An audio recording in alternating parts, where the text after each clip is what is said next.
Another one, it says Kwanzaa just started in 1966. She is 58. What generations is she referring to?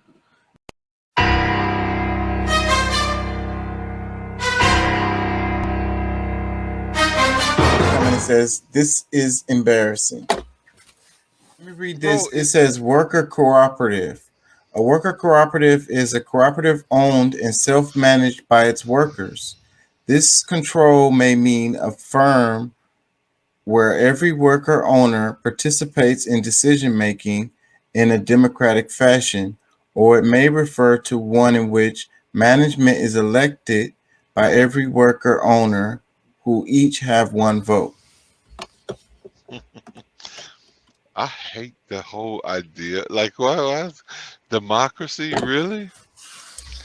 Like, how is that a democracy? But okay, all right, that's what they Well, want to say. they'll democratically vote. Well, as far as deciding who's the manager, but But that's bullshit. voting on, That's a bullshit description because the rights everybody have right now is not because of democracy. yeah, but well, it's talking about within the company. So if the group can make the decisions on how they spend the profits, what they produce, all of this stuff, then they're gonna make decisions that are good for the people who the workers. You know what I mean? It'll automatically end up that way. They're Okay. not gonna choose to uh you know lay off half of the people, if they don't have to, type of stuff. You know what I Yeah. mean? Of course, they're not going to do that. Let me read some more. This is history. This is Wikipedia I'm reading, by the way. It says worker cooperatives rose to prominence during the Industrial Revolution as part of the labor movement. As employment moved to industrial areas and job sectors declined, workers began organizing and controlling businesses for themselves. Worker cooperatives were originally sparked by critical reaction to industrial capitalism and the excesses of industrial revolution. Some worker cooperatives were designed to cope with the evils of unbridled capitalism and the insecurities of wage labor. The philosophy, the philosophy, the philosophy that underpinned the cooperative movement stemmed from the socialist writings and thinkers including Robert Owens and Charles Fourier. Robert Owen, considered by many as the father of the cooperative movement, made his fortune in the cotton trade, but believed in putting his workers in good environment with access to education for themselves and their children. These ideas were put into effect successfully in the cotton mills of New Lanark, Scotland.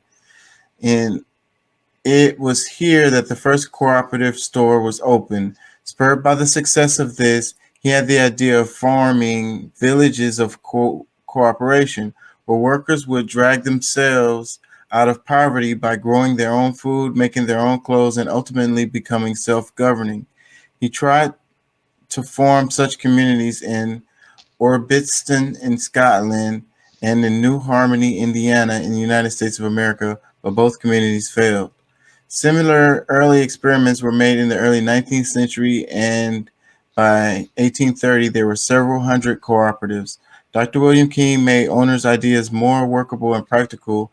He believed in starting small and realizing that the working classes would need to set up cooperatives for themselves, so he saw his role as one of instruction. He founded a monthly periodical called The Cooperator, the first edition, which appeared in the 1st of May in 1828. This gave a mixture of cooperative philosophy and practical advice about running a shop using cooperative principles. So, what do y'all think about that? I think that's an idea. I mean, that's definitely I think an option because it's gonna be some industries are gonna be harder to just go into. Like, I mean, yeah, the trucking industry is way easier to work that way because you can just purchase. You know what I'm saying. I'm purchasing a vehicle, and I'm pretty much just jumping into the market in which is existing through a company.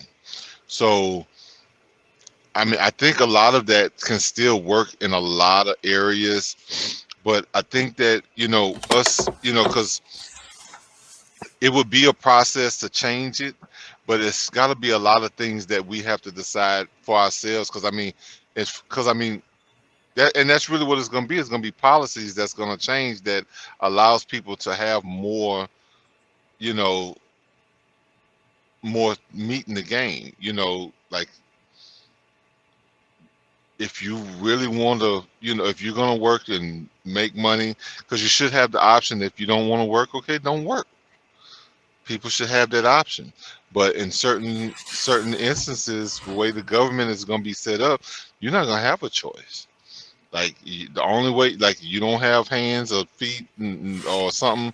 That's the only way that you're gonna make it through. And then shit, they might not even feed you. They're gonna forget to feed you, and you're gonna die off. You know what I'm saying? So I just I think that we could really do a lot more within the current government that we have, because I mean a lot of people enjoy a lot of what we deal with already. If there's a lot of tweaks done, because I mean honestly, I mean if people really realize, you know, if there was a feng shui or like a movement of some of the energy, like the monies that we've come across every year. Now we see how they keep expanding the budget every year, but they never paying off the current debts. That's for a reason. That's a psychological thing, because it's real. I mean, honestly, I don't really believe in a, you know, a true debt, like a debt, like that debt really exists. That is really to be able to, you know, put on the public. Since y'all say y'all republic, y'all responsible for this debt. Okay, well, we owe the debt to somebody, so the only way to pay the debt off is for you to bust your ass for these new people who own you now. So I have to ask y'all. So